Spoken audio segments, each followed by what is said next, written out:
පුද්ගල ඝාතන සිදු කිරීමේ චෝදනාවලට වරදකරුවන් කෙරුණු විත්තිකරුවන් 8 දෙනෙකුට කොළඹ මහාධිකරණය විසින් මරණීය දණ්ඩනය නියම කරනු ලැබුවා. දීර්ඝ නඩු විභාගයකින් අනතුරුව කොළඹ මහාධිකරණ විනිසුරු බුද්ධික ශ්‍රී රාකල මහතා විසිනුයි මෙම තීන්දුව ප්‍රකාශයට පත් කළේ.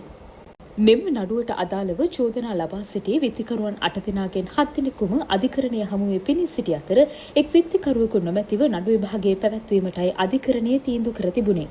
මෙම අපරාධය 1997 වසරේ සැප්තැම්බර් මාස 21 වෙනිදා හෝ ඊට ආසන්න දිනයකදී කොළඹ අධිකරණ බල සීමාවට අයත් තාරාවත්ත ප්‍රදේශයේදී ඇති වූ ආරවුලක් දුරදිග යමින් හේවා බටගොඩගේ කුසුමාවතී සහ වේලායුධම් උදය කුමාර යන අයට පහර දී ඝාතනය කිරීම සහ තවත් කිහිප දෙනෙකුට තුවාල කිරීම සම්බන්ධයෙන්ුයි නීතිපතිවරයා විසින් විත්තිකරුවන්ට එරෙහිව මෙම නඩුව ගොනු කර තිබුණේ.